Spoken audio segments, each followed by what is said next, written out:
satisfied, the council would like to rest their argument. It was indeed an absolute honor to argue before this bench. Over to my co-counsel. Much obliged. The council seeks permission from the bench to approach the dais. Much obliged.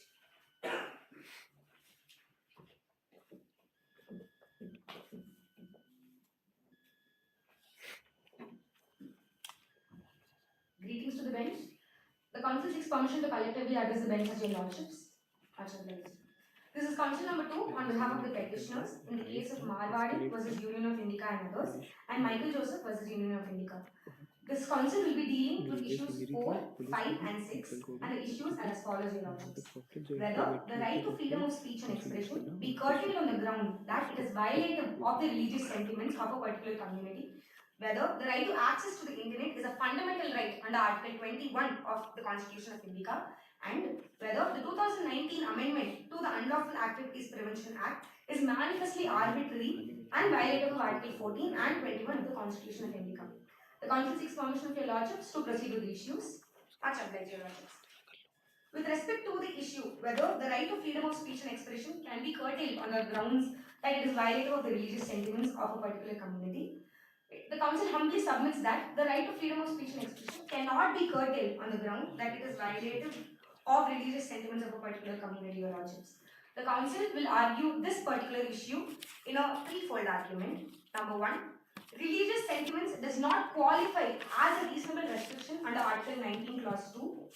Secondly, religious freedom under Article 25 is subject to the right to freedom of speech and expression under Article 19.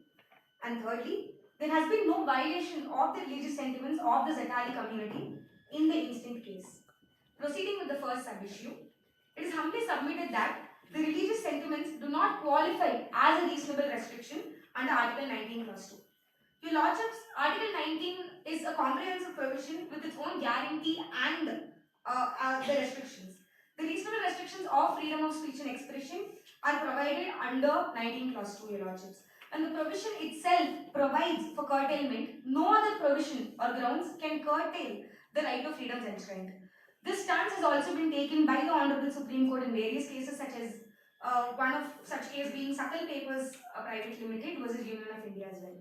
Your lordships, to further my argument, on a plain reading of Article 25, it can be seen that the rights guaranteed is subject to other provisions in the part, that is part 3 of the Constitution, that it also includes Article 19 Clause 1 Clause A, which enshrines freedom of speech and expression. Thirdly, the council would like to humbly submit that in the instant case, with respect to Marwadan's literary work, there has been no violation of the religious sentiments of the Zakari community. If the council might guide your lordships to refer to para 10 of the Moot proposition, it can be seen that the scriptures of the Zakari religion prohibit any lascivious description of the female body. Your lordships, in the case at hand, as already established by my co-counsel, a mere description of the female body, of the female fictional character has been made, and it is in no way lascivious, your lordships. Also, the council would also like to invoke the provisions of ICCPR Article 19, which guarantees freedom of opinion and expression without any interference. If your lordships are satisfied, the council would like to move on to the next issue, that is issue 5. Much obliged. If your with respect to the issue whether the right to access to the internet is a fundamental right under Article 21 of the Constitution of India, the council humbly submits that the right to access to the internet is a fundamental right under the Constitution on the following grounds, your lordships. Number 1, access to internet is a fundamental right under Article 19 Clause 1 Clause A of the Indian Constitution. Further, it is also a fundamental right under 19 Clause 1 Clause G. Also, access to internet is a right under Article 21. And lastly, in the particular case, the order to restrict the internet in the state of Jhatara is not valid. Proceeding with the first limb of the argument with respect to Article 19 Clause 1 Clause A. Your lordships, it is a well-established fact that freedom of speech and expression under Article 19 Clause 1 Clause A includes freedom of press, media and its circulation. It is pertinent to know that it is internet that facilitates such circulation, communication and information in the present times in the age of technological advancements, and all also facets of the freedom of speech and expression, Your Lordships. Therefore, right to access to internet is a fundamental right under Article 19, Clause 1, Clause 8. Moving on to the aspect of 19 Clause 1, Clause G, the provision guarantees the right to occupation, and it is humbly submitted that this provision indeed has a bearing on the right to access internet. It is pertinent to know that internet is an industrial and business establishment where content and publication is carried on for profit. There exists trade through and of the internet itself, that these are completely dependent on the internet, and therefore it is constitutionally protected as well. Your Lordship, right to access to internet is a derived and enumerated right under Article 21 as well, is what the Council would like to deal with at the moment. A derived right is a secondary right with all of the protection and limitations of the primary right that it enables, Your Lordships. It has established that Article 21 also guarantees a right to livelihood, as it has already been established by various Honorable Supreme Court cases. And for the same grounds that the right access to internet qualifies as a fundamental right under 19 clause 1 clause G, it can also apply to the right to livelihood, as a lot of people's livelihood depends on the internet as such. As stated earlier, the access to internet is also a very important facet of Article 21 in the instance that it is also in furtherance of right to privacy and also right to education under Article 21A. And these are also intrinsically intertwined with the access of internet. Your Lordship, while considering whether an aspect of a right is a fundamental right or not, the detrimental effects that it will cause when the right is restricted is also to be seen. And here, if the access to internet is restricted or is not being guaranteed, there will be a violation, gross violation of other fundamental rights, as a lot of fundamental rights are dependent on the access to internet at the present age, Your Lordship. Your Lordship, lastly, the Council would like to humbly submit that the order to restrict the internet in the state of Jatala is not valid. If the Council may guide Your Lordships to paragraph 8 of the Moot proposition, an internet ban has been ordered by the Union government in the state of Jatala, citing law and order situation in the state. The Council would like to argue this submission on the ground of the test of proportionality, and that it is not met. Your Lordship, curtailment of the internet is a restriction on the right to free speech and other fundamental rights, as the Council has already established, that it should be tested on the basis of reasonableness and proportionality. It is humbly submitted that while regulating the exercise of a fundamental right, least restrictive choice of measures should be adhered to for satisfying the test of proportionality. In the instant case, the Union government chose to completely ban the internet in the state, which is beyond accepted level of proportionality. It is important that an evaluation of the direct and immediate impact upon the fundamental rights of the citizens that are affected is to be made. In the instant case, due to the complete ban, there has been a gross violation to the fundamental rights of the citizens under Article 19 and 21 as well. With this, the Council would like to rest her arguments with respect to the particular issue 5 by humbly submitting that access to internet is indeed a fundamental right under Article 21. If your Lordships are satisfied, the Council would like to further to issue 6. The public has the right to know. When the public knows what is there, and after that it has been banned, we don't see any reason how it can say it's still a fundamental right. Your Lordship, the public has a right to know, which is also covered under the right to information. And the Council would like to state that right to information is also enabled with, because of the access to internet, Your Lordship. Right coupled with duties.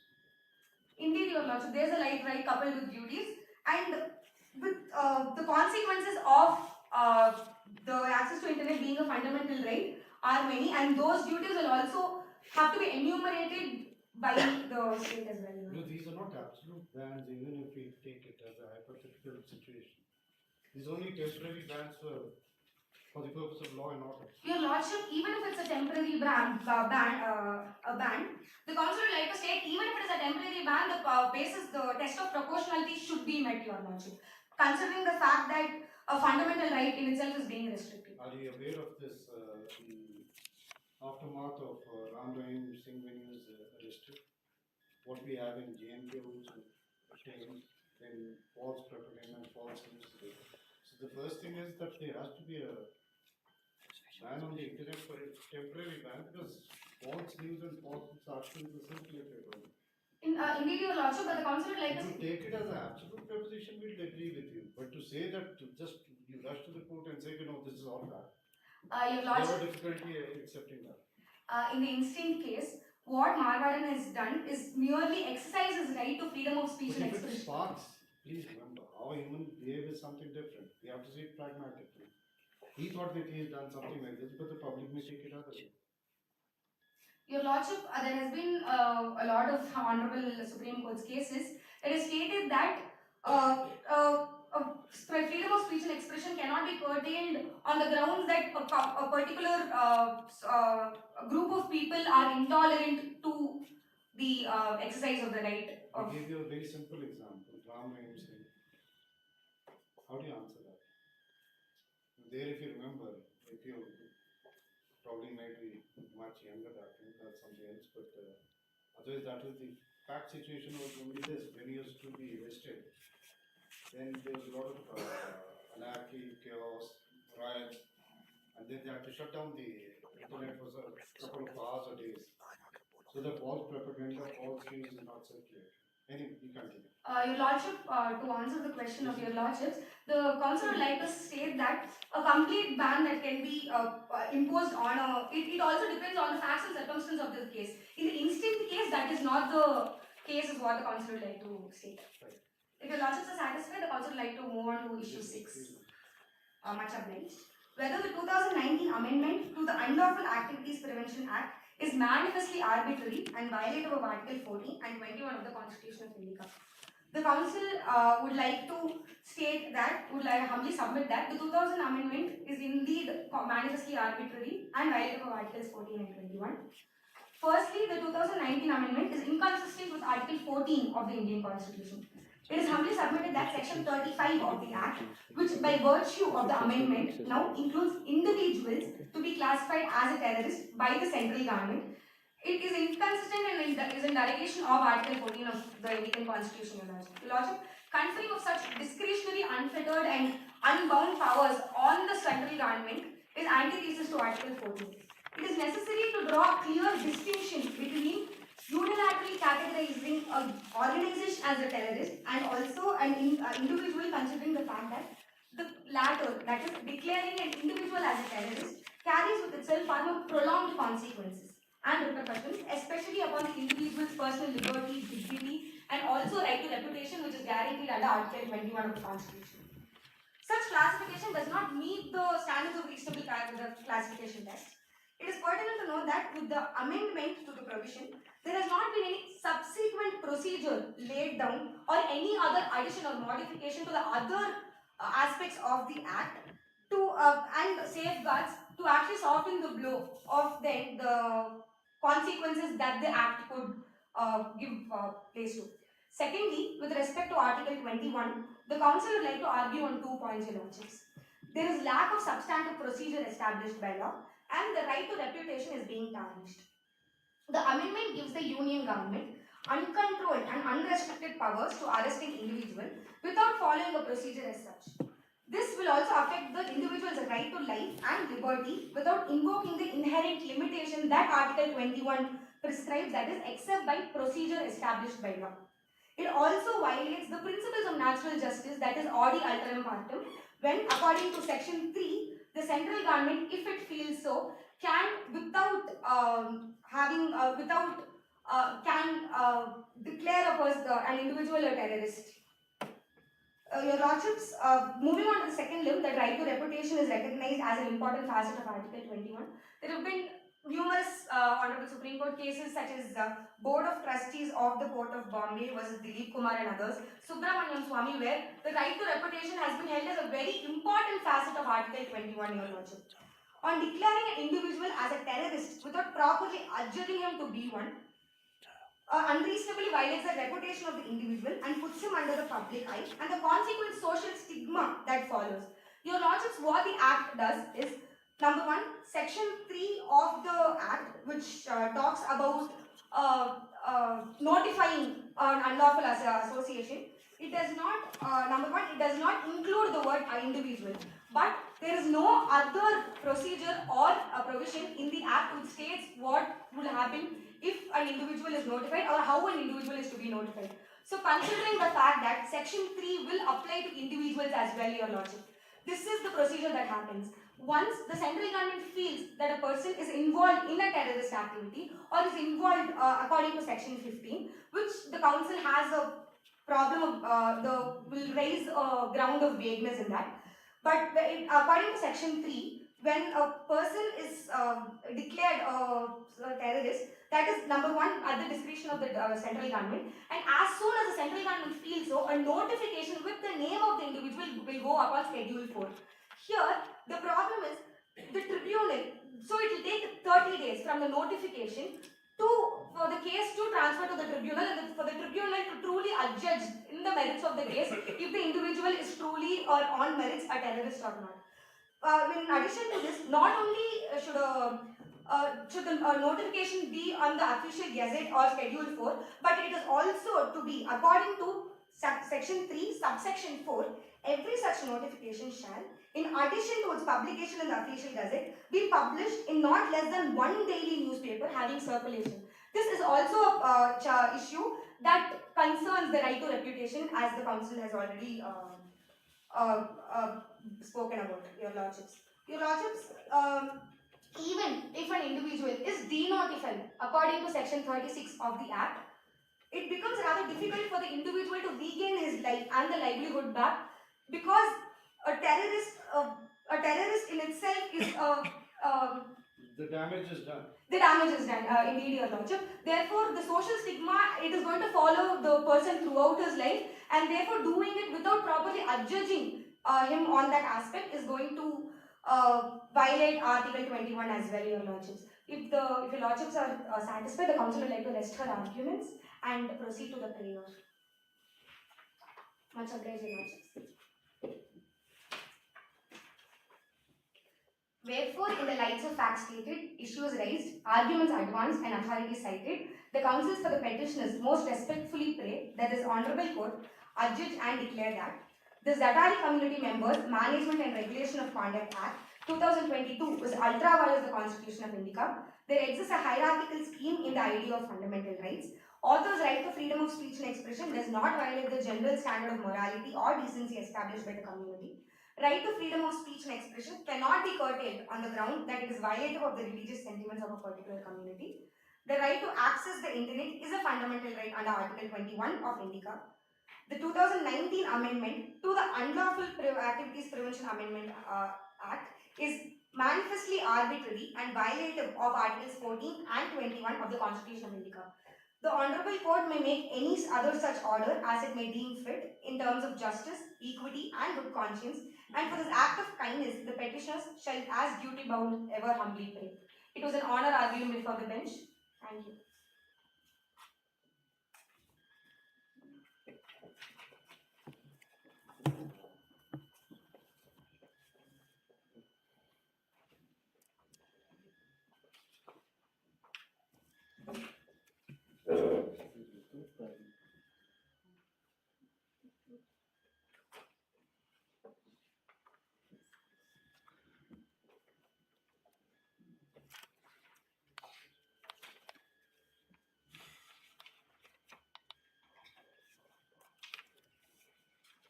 Greetings to the bench. May it please the court, I am Counsel PC 301, appearing on behalf of Union of Indica, the respondents in the instant case in the matter of Marvadan versus Union of Indica. If it may please the bench, may the counsel address the bench, your lordships.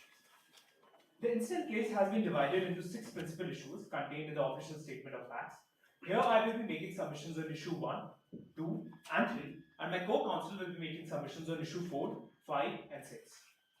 To be efficient with the time of the court, if Excellencies may permit, I may proceed with the advance arguments with these issues.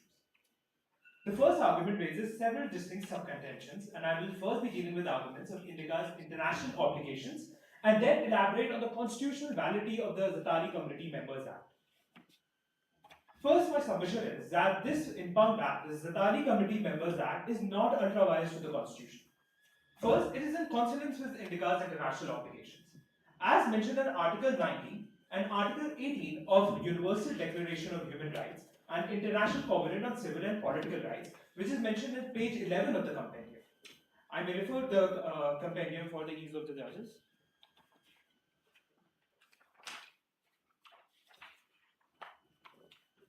Here, the Article 18 of Universal Declaration of Human Rights talks about the right to freedom of thought, conscience, and religion, and Article 19 goes for right to freedom of opinion and expression.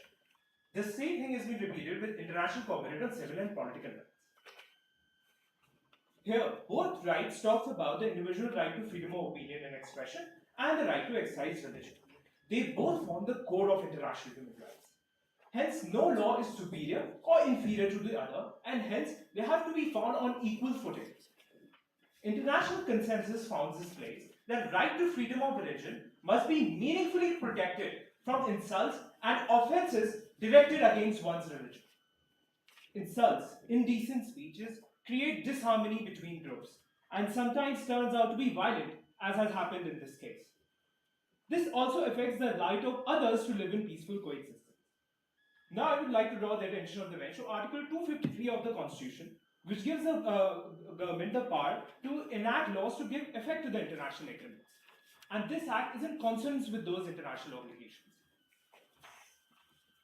In the instant case, the indecent and obscene portrayal of the female fictional character by Marwadan in his post, published online, led to widespread protests, as mentioned in para 7 of a Moot proposition. Protests of such a wide scale often turns out to be violent. As the Lordship has cited the Ram Rahim case, the same chaos has also been seen in the present case at hand. The para 7 reads that parallelly, multiple protests broke out in various parts of state of Jatala, where people were agitating for the arrest of Marwadan. In one such protest, things escalated in a precarious manner, and the protest took the form of a riot. Therein, police were dispatched to the agitation area, where a group of people used Molotov cocktails against them, which resulted in several grievous injuries to both the police and people who showed up for the protest. These protests, which are happening right now and are violent as in this case, they have happened because Marwadan has submitted a prose in an online medium which has deeply hurt the sentiments of people who take their religion as a matter of pride and honor. Protection of rights of whole community entails censuring such speeches which directly targeted such community or any other minority community. Marwadan, despite being member of the Zatali community and well aware of the law of the land, ignorance of law is no excuse at this point, has made an indecent portrayal of the female fictional character. From this, it can be clearly deduced that it was done to chastise the practice of a religion to which he belongs and also hurts the sentiments of the Zatali community, which had its own repercussions in the form of protest. Coming to the next leg of the argument, which says that this impugned act also not violates the norms of just cause, which is a peremptory norm from which no state can derogate. The country of Indica has its obligations in both the conventions that I have labeled before. With this, the court have in multiple cases said to be that the whole idea of human rights has to be labeled as just cogence from which no state can derogate, and states have to enact laws which protect these rights. Article 19 as well as Article 25 of freedom of religion and freedom of speech and expression, which has happened in the country of India. With this act also upholds the concept of secularism as prevailing in the Indian democratic system.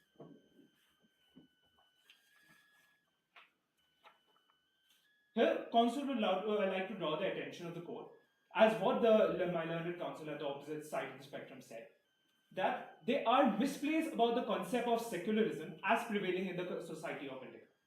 Secularism as a concept in Indica is different from what is prevalent in other societies.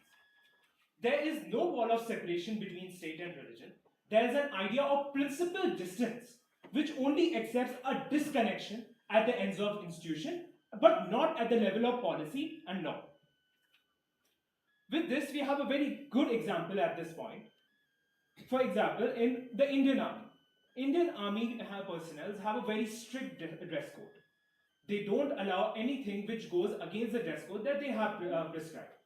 But still, the country has made arrangements for the members of the Sikh community to have a different regiment at place.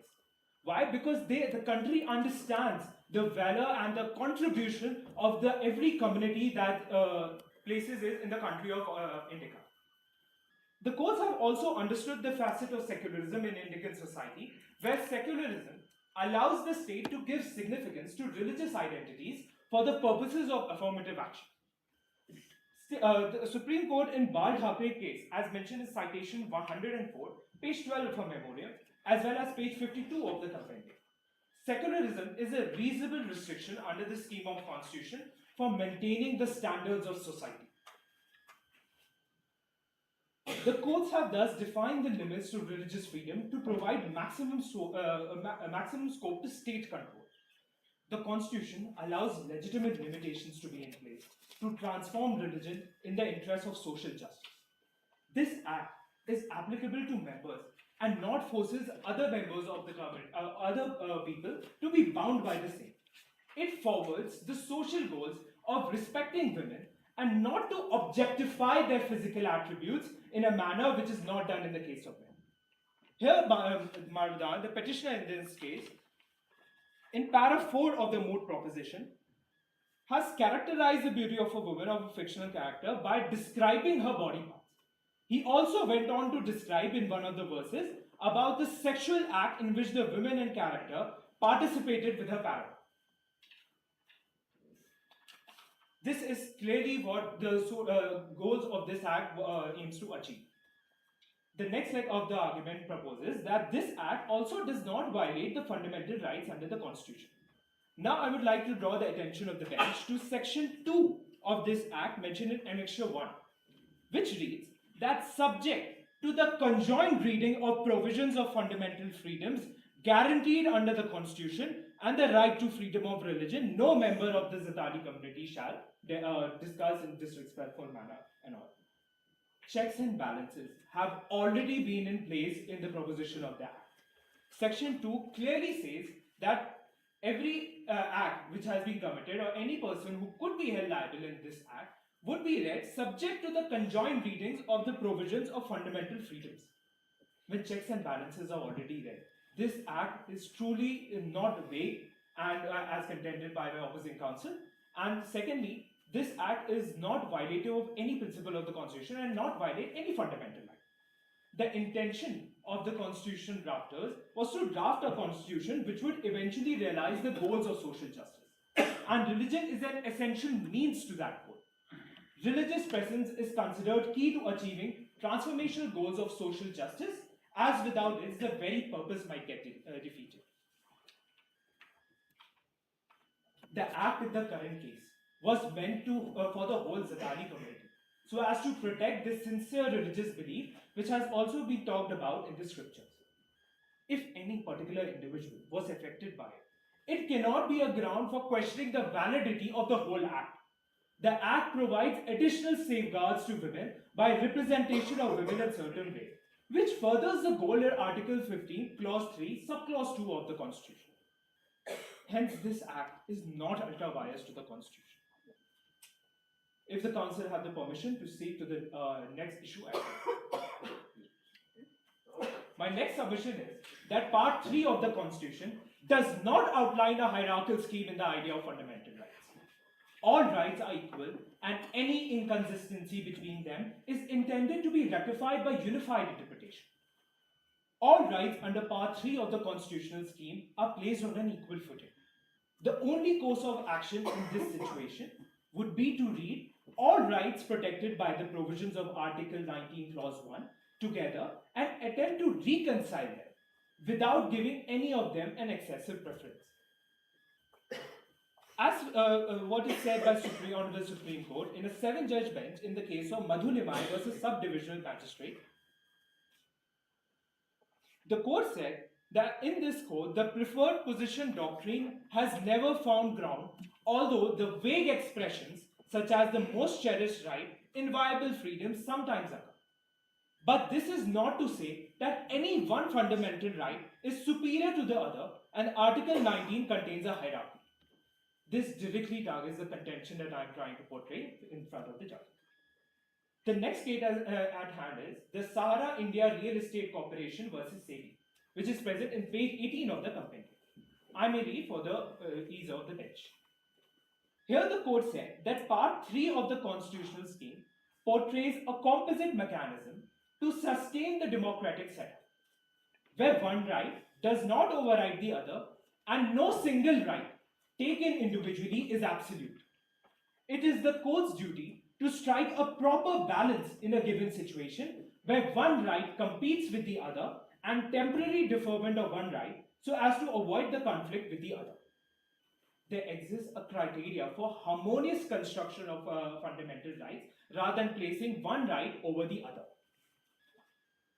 The constitutional interpretation is all about achieving a sense of equilibrium so that the parts of the constitution persist in contemporaneous accord when read individually.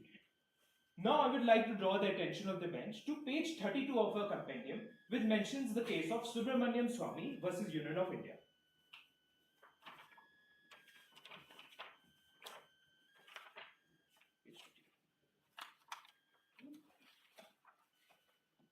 As the para 137 of the given compendium says, that the highlighted portion of Justice Krishna Iyer, that no article in part 3 is an island, but part of a continent, and the conspectus of the whole part gives the direction and correction needed for interpretation of these basic provisions.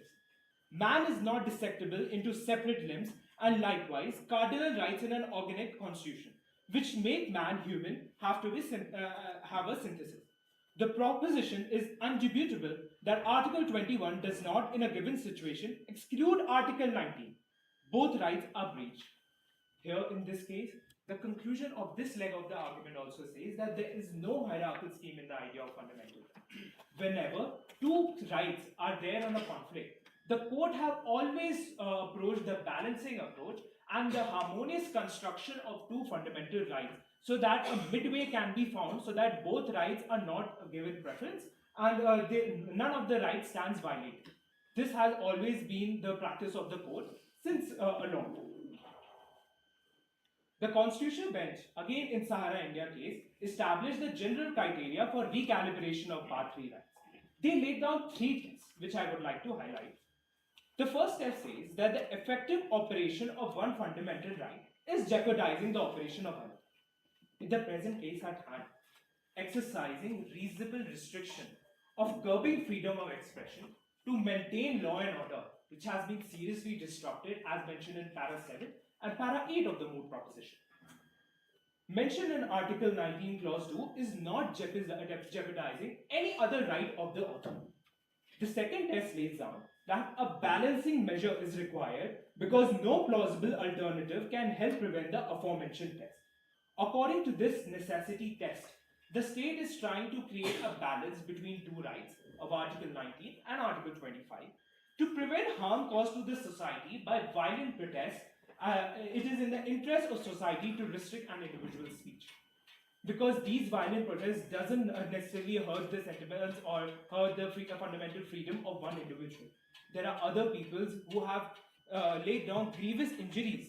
Our police personnel are also hurt, as highlighted in para 7 of the Moot proposition.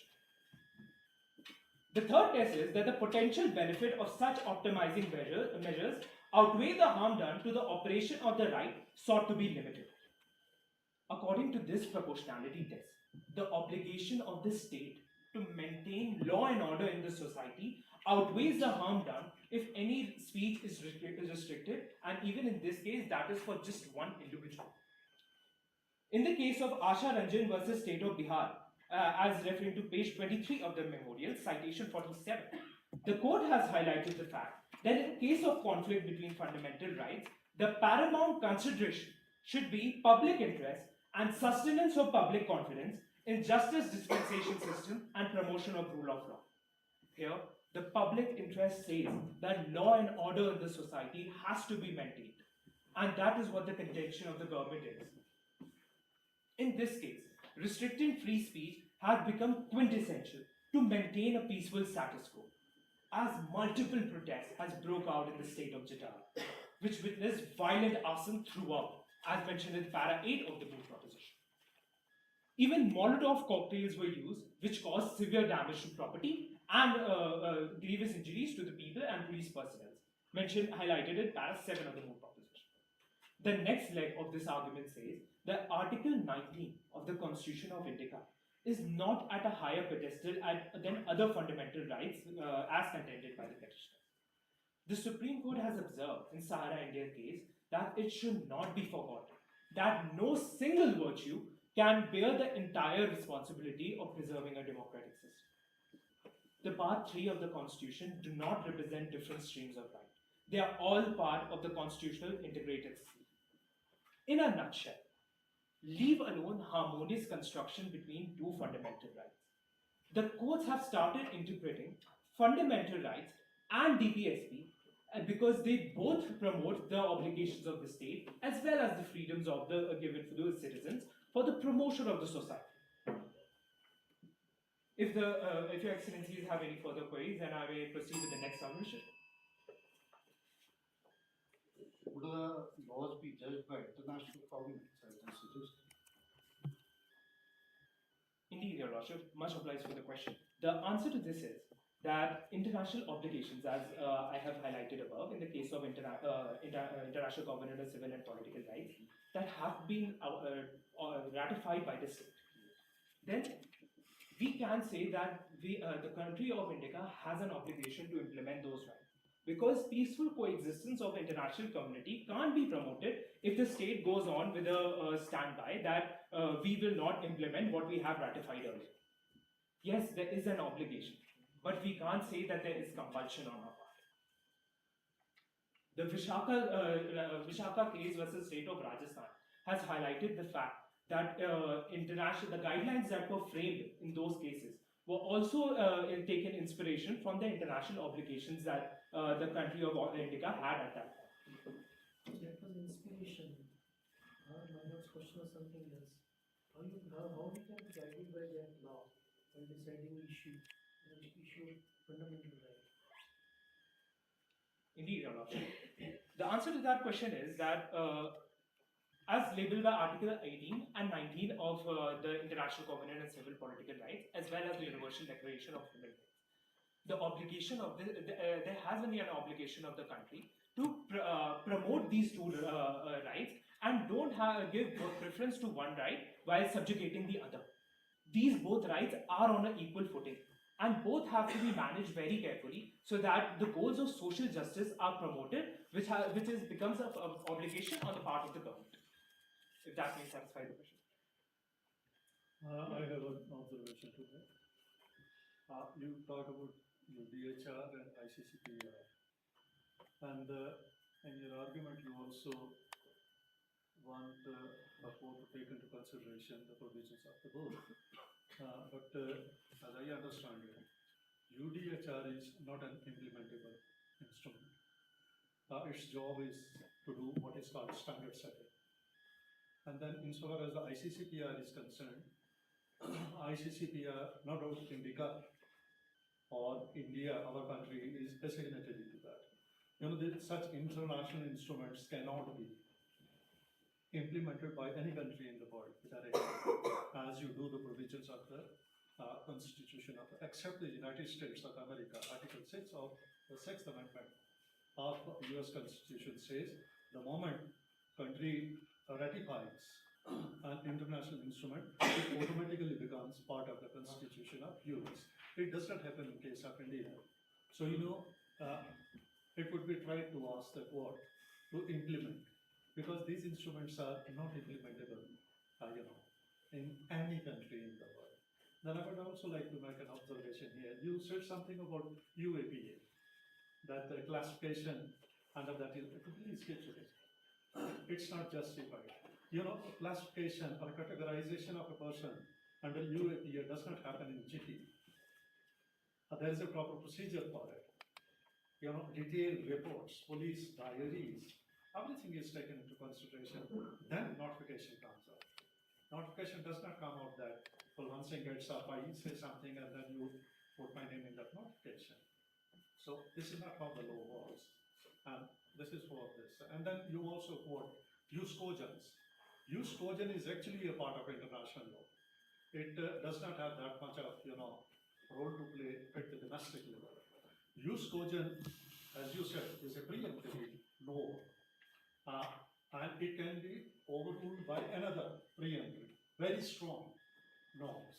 So, can you, when you quote the use cogents, can you ask court again to implement use cogents? No, you cannot, because you have a detailed statutory framework in the form of your constitution and then also the enacted laws. That's what I want to say. Thank you. Indeed, Your Lordship, and I would like to thank for laying down the light on these provisions. First, addressing the contention related to the international obligations that the country has. In the case of Geeta Hariharan versus the Reserve Bank of India, as mentioned in page 79 of the complaint, the Supreme Court said that the international instruments may be relied on by domestic courts to give effect to the international law if such law is not inconsistent with any domestic law. Here, this To help in the implementation of domestic law, international law can come to the aid. International law as such cannot. indeed, Your That's Lordship. typical. That's it. Thank you. Indeed, Your Lordship. This Impound Act was there to promote the social justice and yes, in part also obliged to the international obligation that the country has. So, directly, this act sought to promote the Article 19 and 25 of the Constitution. And the state has a positive obligation to protect the interests of the minority.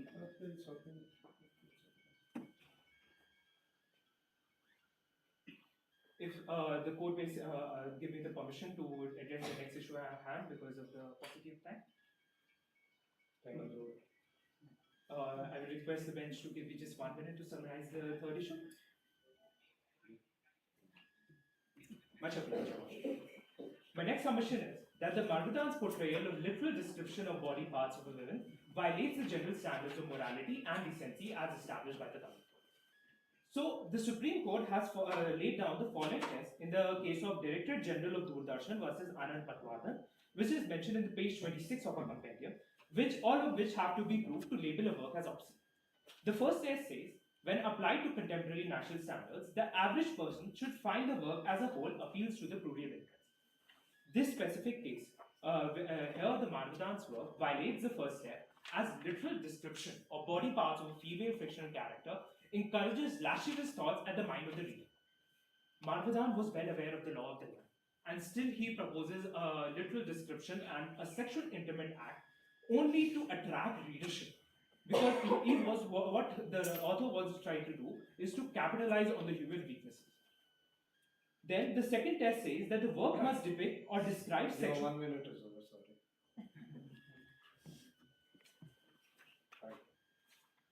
Much obliged. Now I would like to hand over the rest of the arguments to my co-counsel. Honourable Lordship, may the council proceed to the podium.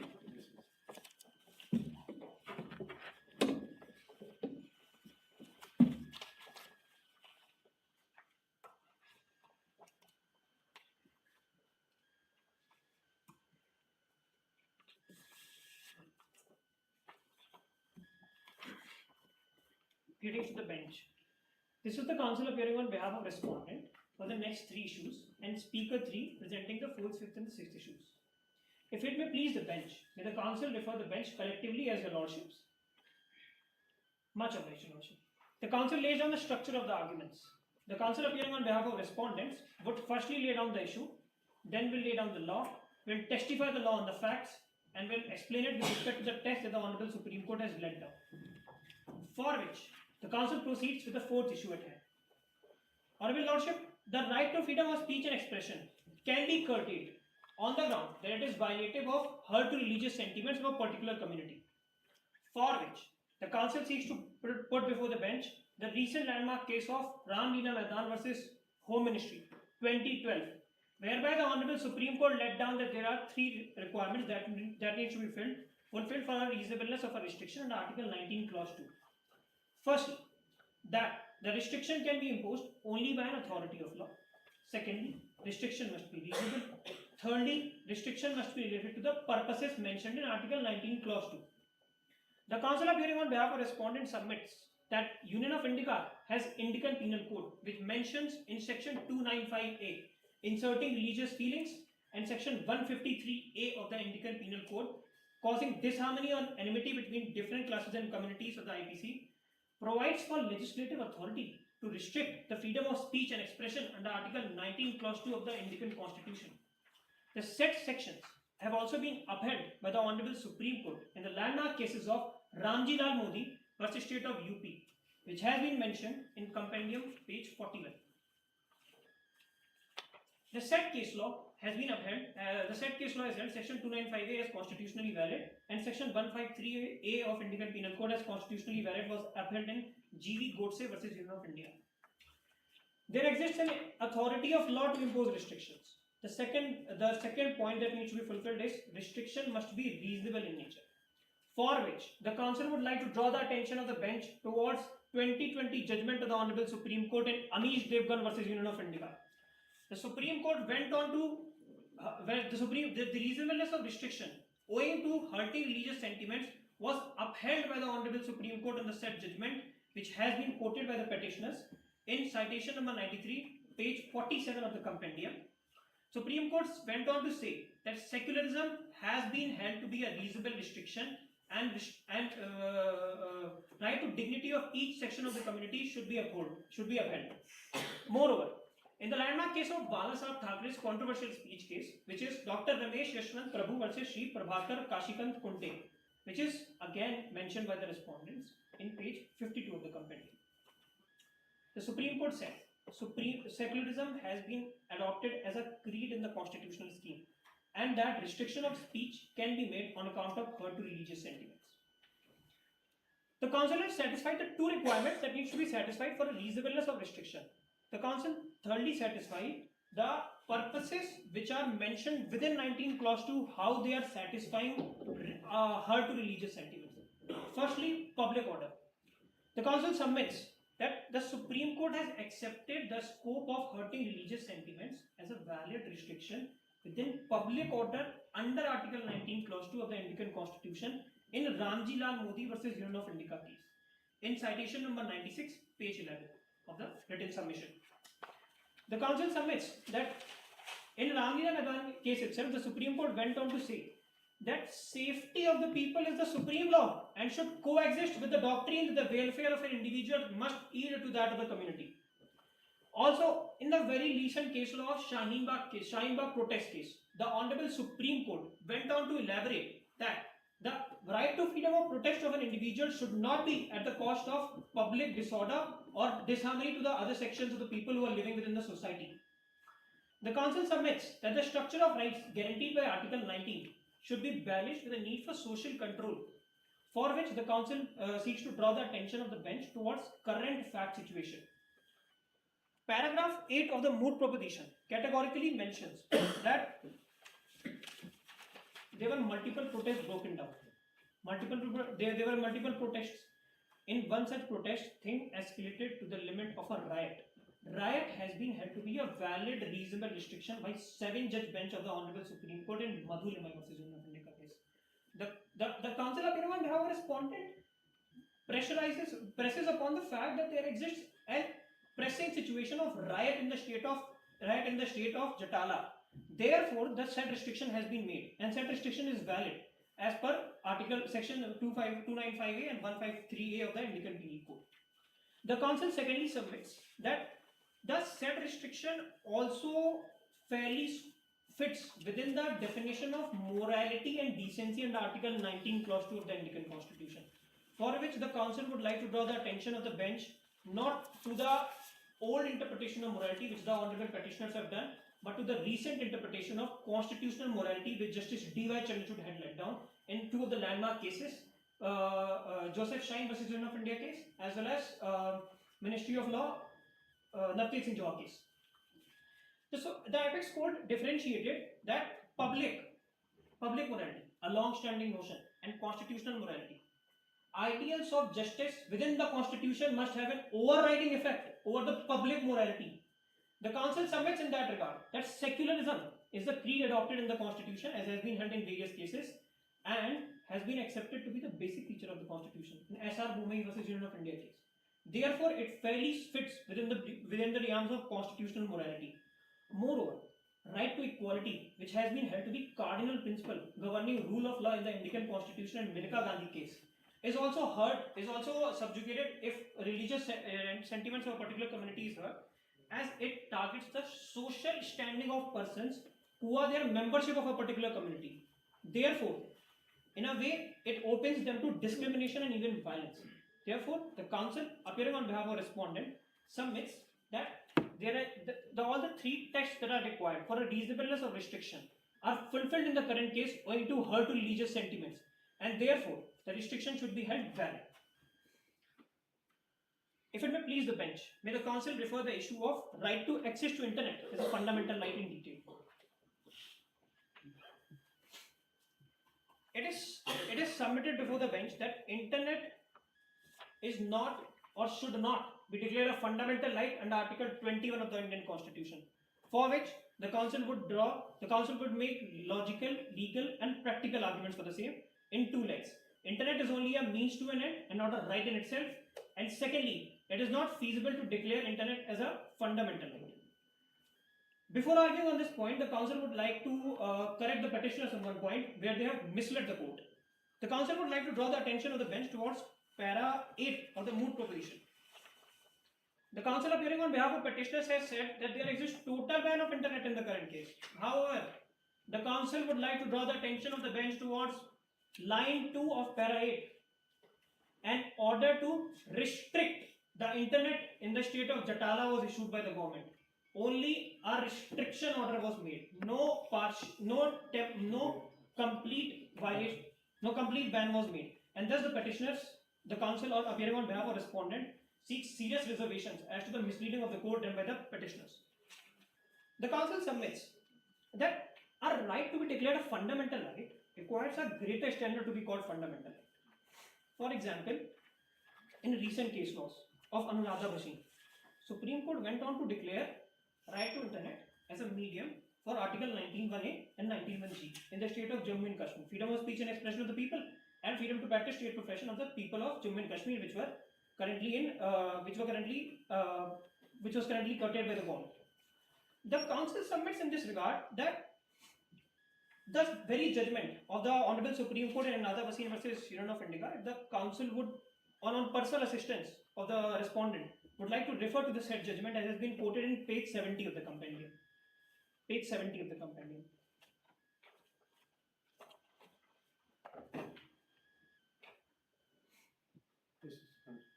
Para 27 of the said judgment reads, the freedom of trade and commerce through the medium of internet. Freedom of trade and commerce through the medium of internet is a constitutionally protected under Article 19(1)G, subject to restrictions for under 19(6). The next page mentions freedom of speech and expression and to practice any profession, trade, commerce, or any occupation over the medium of internet. Over the medium of internet enjoins the constitutional protection under Article 19(1)A and 19(1)G. The council now differentiates what is a means and an end. Within this judgment, along with three words that petitioners have quoted: enabler, provider, facilitator. That is what is the contention of the respondent. The respondent contends internet is only a means to an end and not an end in itself. Internet should not be declared a fundamental right. It is a means to get other rights, other fundamental rights. Like the council would explain it with a very practical example. In ancient times, we needed a horse to make a living. We needed a horse. Our right or our need was what? Reaching to the means of living. Living is a fundamental right, which the Supreme Court has said in another machine. Internet is just a medium. Horse is that just a medium to achieve a fundamentally protected right. And internet should not be made fundamental right. There exists a feasibility argument with respect to internet as well. Let's say Honorable Supreme Court declared cellular phones as fundamental right in 20th century. Today, that fundamental right could have become absolute. Legislation should have brought an amendment to the tune of 44th Amendment Act when right to property as a fundamental right was brought down. The Supreme Court contends right to access to internet can only be a medium and not a right in itself.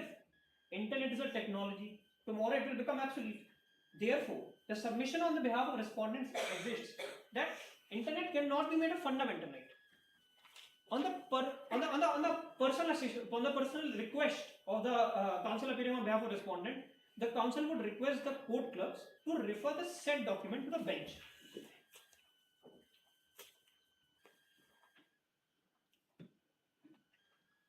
Honorable bench, Vincent G. Cerf, who is hailed as one of the fathers of the internet, has also explained that it is a mistake to put a particular technology in the exalted category of human rights, and we are talking of fundamental rights.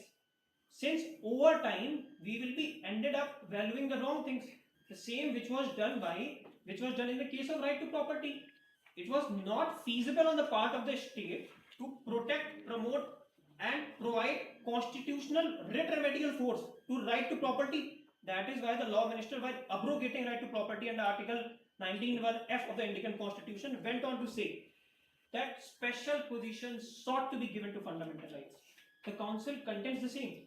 Fundamental rights should be given an exalted position. And internet should not be today declared a fundamental right. Today, leave alone tomorrow, it should never be declared a fundamental right under Article 21, because it is just a technology. Technology will become tomorrow obsolete. Another practical example: security of the people is the most important aspect of any constitutional democracy or rule of law. Today is the age of drones. The government went on to allow people to have drones, and people start keeping drones as a matter of and pretext of protecting themselves. So tomorrow Supreme Court cannot allow drone to be a fundamental right. It is just a means to achieve an end, which has been cited by Anuradha Bashir, which is the correct interpretation of said judgment. The council also would highlight in that regard that it is not practically feasible to declare internet is a fundamental right today in the Indian Constitution. Paragraph 1 of the Moot proposition mentions Indica is a developing country. Globally, leave alone Indica is a developing country. Globally, there are only around 5 billion internet users. It is only 61% of the global population. Another neighboring country, since the facts of India are not applicable in Indica as per Moot proposition, another developing country, India, has a digital population of just 560 million, which is the overall penetration, whereas the overall penetration rate is only 46%. The council appearing on behalf of state is responsible to tell that the government is not sleeping over the importance of providing people the access to internet. The government has, the council appearing on behalf of respondents have quoted various policies that the government is running for promoting internet policies. For example, the National Digital Communication Policy 2018. Moreover, Universal Service Obligation Fund with BharatNet. Government is trying to provide internet access to as much as possible. Since it's a medium of technology, tomorrow new technology will come. Government will try to provide that as well. But it cannot be granted the exalted status of fundamental right. As my co-counsel repeated 3 times, another Bhasin judgment as well as repeated 3 times, internet is a medium to secure what is constitutionally protected. It is not just a right in itself. If it may please the bench, may the council proceed to the next issue at hand. Mr. Counsel, Indeed, much obliged. probably you have not understood. They are not asking for this, that this right should be declared as a fundamental right. Their entire premise is that this is a fundamental right in case this restriction is imposed. Their right to internet is violated. So you have to argue that this is not a fundamental right. Yeah, they are not demanding that this right should be declared as a fundamental right. Much obliged, Worship. With respect to the current case as well, the council has pointed out that there exists factual inaccuracy which the honorable petitioners have quoted. There exists no total ban on internet even today. There was just a restriction on the part of it. Let's say go to another Bhasin case. The Supreme Court went on to accept it as medium to 19(1) and 91C. The Supreme Court did not went on to pass any of the amendments or any of the orders against the government of India to immediately restore the internet in the state of Jammu and Kashmir. Therefore, the council, appearing on behalf of state with utmost responsibility, accepts the fact, however submits that there are law and order, public order disorder situations, and the said right will be restored. It's not a total ban that exists within the state. Personally, I have not been able to appreciate your argument of constitutional morality. How you roped in constitutional morality in the subject, it's beyond my comprehension. Indeed, much obliged, Your Could Lordship. you explain? Much obliged, Your Lordship. In the two judgments of Joseph Shine versus Union of India and Navteej Singh Johar, Supreme Court went in Joseph Shine. Supreme Court went on to decriminalize section 497 adultery. Supreme Court went on to say that moral standards of a community should be judged upon the key principles and ideals of justice within the Constitution. Supreme Court went on to say Article 14, which talks about equality between men and women. Would this not be case of the petitioner rather than being this case of the state? Much obliged, Your Lordship. It can be used by petitioners as well. However, the said This would be, this argument would be available to the petitioner more than you placing reliance on both these judgments. much obliged, Your Lordship. The council can rely on it. However, the council is not. Decriminalization of 377 and all these things, I think that would be available to them. Much obliged, Your Lordship. Mistake of law on the part of the petitioners. Yes, please. The council in the sixth issue submits that 2019 amendment to the Unlawful Activities Prevention Amendment Act 2019 is not manifestly arbitrary and violative of Article 14 and 21 of the Constitution of India, for which the council would satisfy the requirements of both 14 and 21 separately. The Unlawful Activities Prevention Amendment Act does not violate Article 14 of the Constitution of India, for which the council submits that the Act does not violate right to equality of the Constitution of India as mentioned in Article 14, as the Act permits reasonable classification, which has been said to be reasonable exception to the notion of arbitrariness, which is a part of Article 14 of the Constitution. A two-step test has been set out. Two-step test requires the classification be made for an intelligible differentia, and differentia must have a nexus with the object sought to be achieved. First is there exists an intelligible differentia, for which the council would like to underline the law of principles of statutory interpretation provide two key principles. First is statute should be construed in absolute harmony with the legislative intent of the Act. For which the council would like to draw the attention of the bench towards Kartar Singh versus State of Punjab and Subramaniam Swamy versus Union of India, which has been referred by the respondents in page number 35 of the complaint. Supreme Court ruled in these judgments that it is the prerogative of the legislature to define a crime, and it is this definition that should be at the center of any challenge to a provision.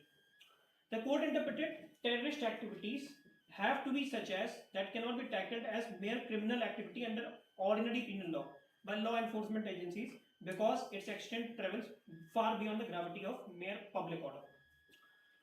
Second principle of statutory interpretation that justifies the reasonable classification, intelligible differentia, is Generalia Specialis non-derogant, which is that a specific law should prevail over the general law, for which the council would like to draw the attention of the bench towards Vijay Madan Lal Chaudhary versus Union of India case, 27th July 2022 judgment, PMLA case judgment.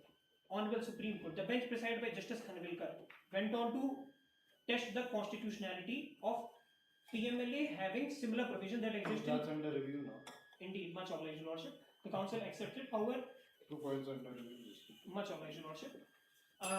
There are 2 points with respect to double conditions of bail as well as one of the conditions of presumption of innocence in PMLA judgments are under review, whereas such judgment has been given by the Honorable Supreme Court and for the time of proceedings of this court assumes a constitutional right.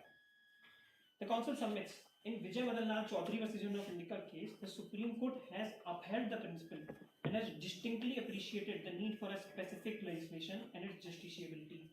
The Supreme Court in this judgment went away ahead and went on to define that finance can also be perpetrator promoter. Finance or finances of money can also be a mode of terrorism promotion and perpetration as well. The council submits that fight against the terrorism has changed its face manifold. Today there exist suicide attacks. Today there exist loner attacks. We are anyway far behind the time for bringing this amendment in 2019. Much obliged, Your Lordship. How is this argument relevant for this? Much obliged, Your Lordship. The council would like to draw the relevancy of the same by presenting before the honourable bench paragraph 8 of the Moot proposition. Michael Joseph, the petitioners are representing Michael Joseph. He has thrown Molotov cocktail and that throwing and the protest of the Molotov cocktail has led to grievous injuries to both the police and the people who showed up for the protest. The council would like to draw the attention of the bench towards section 15 of the UAPA Act, what defines what is a terrorist act. For the sake of convenience of the bench, the council would like to read it for the bench. Whoever does any act with intent to threaten or likely to threaten unity, integrity, sovereignty, with intent to strike terror or likely to strike terror in the people by using bombs, dynamite, explosive substances, or inflammable substances, or firearms. In the current case, Michael Joseph is alleged to have thrown Molotov cocktails. It is not a child's play. One Molotov cocktail would have spread like a wildfire and could have led to a serious law and order situation in the state, and fairly fits in the said description. Moreover, section 15A3 defines a terrorist act as disruption of any supplies or services essential to the life of the community, or damage, destruction of property, and injury to person or persons. Police has been hurt in the current case, Honorable Lordship. Police is the functionary of the state. Police helps in maintaining law and order of the state. It is the first phase that governs law and order in the state.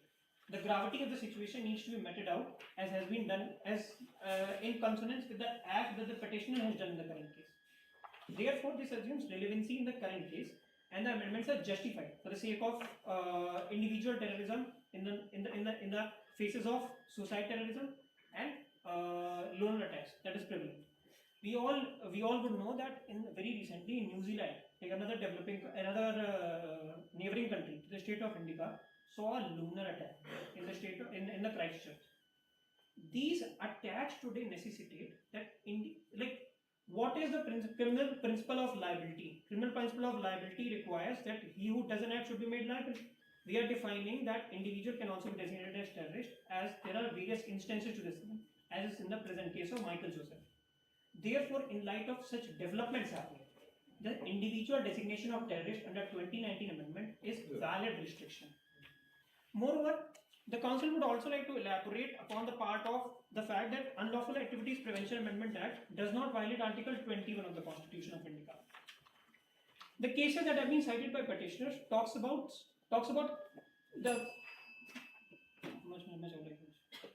stringent provisions of TADA and POTA.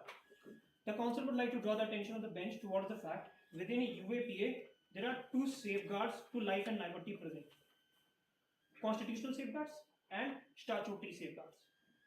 Under TADA and POTA, there was an express prohibition to approach the courts. However, there is no such restriction that exists in the UAPA Act. Any of the notifications that are issued within the UAPA can be approached under Article 13.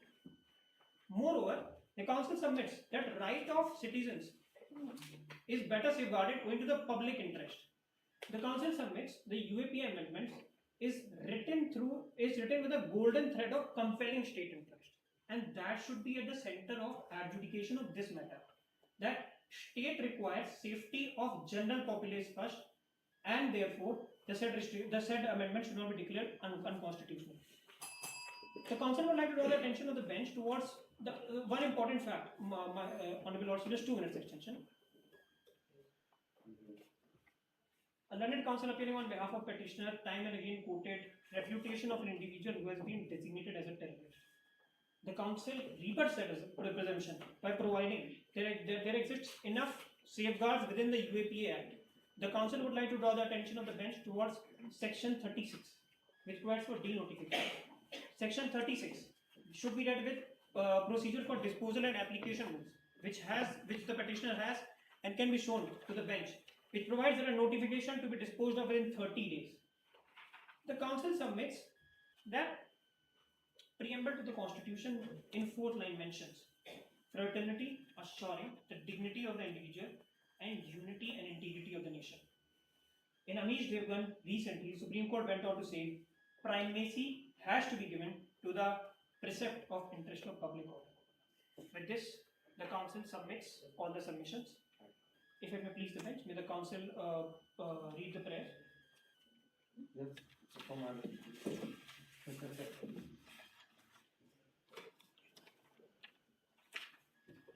Wherefore, in light of the facts, in light of the issues raised, arguments advanced, reason given, and authority cited, it is most humbly prayed before the bench that it may be pleased to declare the Zatari Members Act is not ultravires the Constitution of India.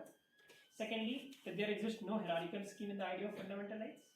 Thirdly, Marwada's right to freedom of speech and expression violates the general standard of morality or decency established by the community. Fourthly, right to freedom of speech and expression can be curtailed on the ground that it is violative of religious sentiments of a particular community. Honorable Lordship, the fifth remedy is that the right to access to internet is not a fundamental right under Article 21 of the Constitution of India. Sixthly, 2019 Amendment to the Unlawful Activities Prevention Amendment Act is not manifestly arbitrary and violative of Article 14 and 21 of the Constitution of India. And or pass any other order that the court may deem fit in the eyes of justice. Then there has to be a further prayer, therefore it be upheld also. The council submits on behalf of respondent that dismiss all the petitions as the council is representing the state in the current case. Much obliged, Your Lordship. Yes, anything in rebuttal? Another rebuttal. Maybe have the sit, Your Lordship. Yeah. Much obliged, Your Lordship. The councils for the petitioners seek the court's permission to state the rebuttals. The councils have 4 questions and 1 clarifications to be put forth before the bench.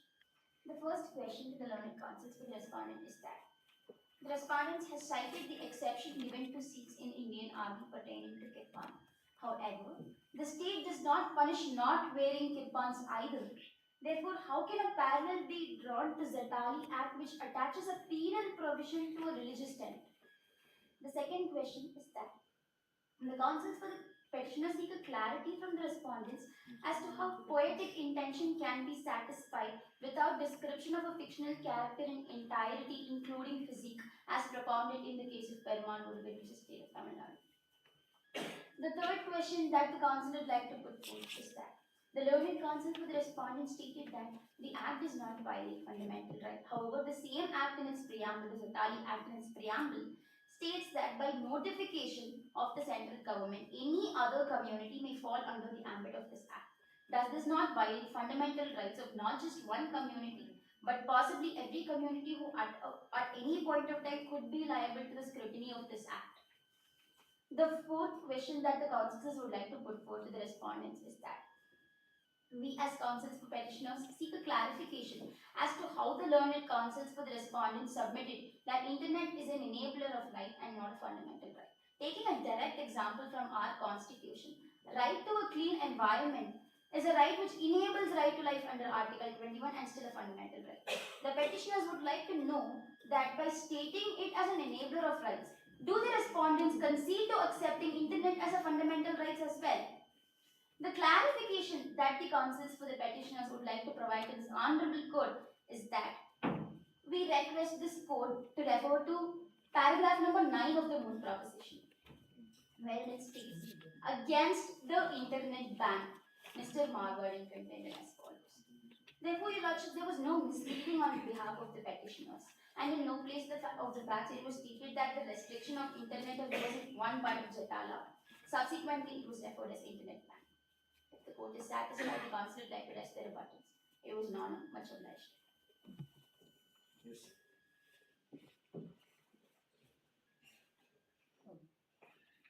Getting to the bench. Wherefore, in light of the rebuttals raised by petitioners, the counsel appearing on behalf of respondent seeks to rebut each and every rebuttal posed by the petitioners. Firstly, the petitioners have quoted the policy matter example that my co-counsel has quoted with respect to exception that is available to the Sikhs in the Sikh regiment of the Indian Army. The council submits that there exists law within the state of India that provides for penal provisions in the name of Triple Talaq Act of 2017. Secondly, the council submits the arguments with respect to decency and morality. The council would like to draw the attention of the bench towards the fact that Marwada himself is a part of Zatari community. He knows that Zatari community reveres women in virgin form. However, mentions the beauty of a woman of a fictional character by describing her body parts. He went on to elaborate on the same by describing the character of women with her parent, despite knowing and hearing from the same community. The council rebuts the very point. There exists no context with respect to the said rebuttals that the petitioners have raised. Thirdly, the council has rebutted the Zatali Community Members Act's preamble that it mentions that central government may from time to time notify. Honorable Supreme Court, it is the prerogative of the council request appearing on behalf of state, it is the prerogative of the state. It's a matter of public policy that the central government is, with the sovereign authority of the preamble is attributed to. The central government can put any of the authority if it fits there exists a need for the same. Fourthly, the council submits that internet is not an enabler. The council has quoted example of right to free and clean environment. What is more important today? Right to free and clean environment is needed for right to life. What is internet? Is a technology. It facilitates the life. It is not something that is central to the need of our enjoyment of life. This is what was the contention, and hopefully the petitioners have accepted the same. Fifthly, the council have quoted paragraph 9, for which the council rebuts again by quoting paragraph 8 and 7, which categorically mentions that there has been no total ban. The council takes serious reservations to the misleading of facts done by petitioners in the same case. Much obliged, Your Lordship.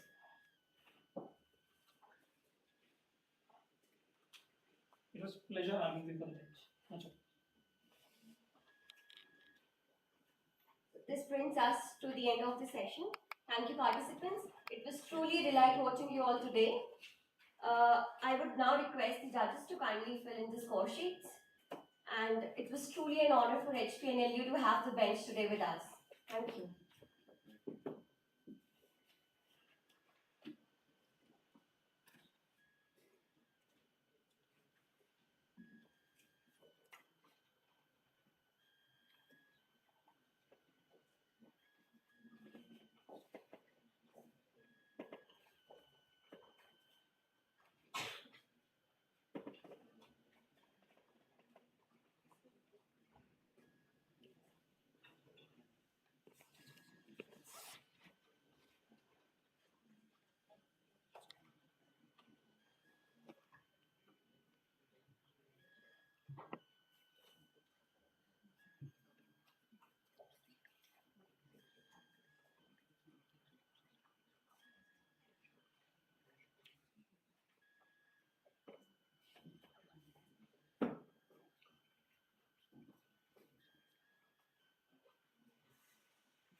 You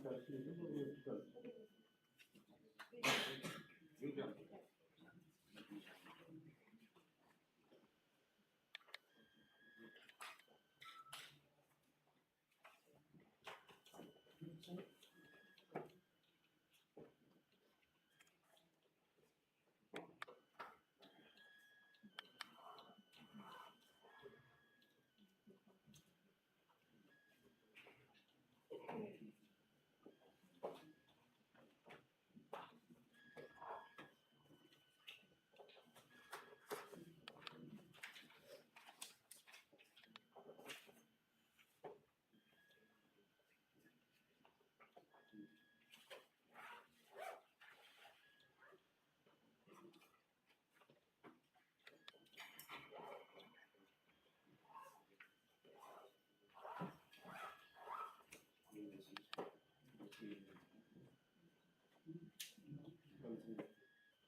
नहीं नहीं चाय पीनी है फिर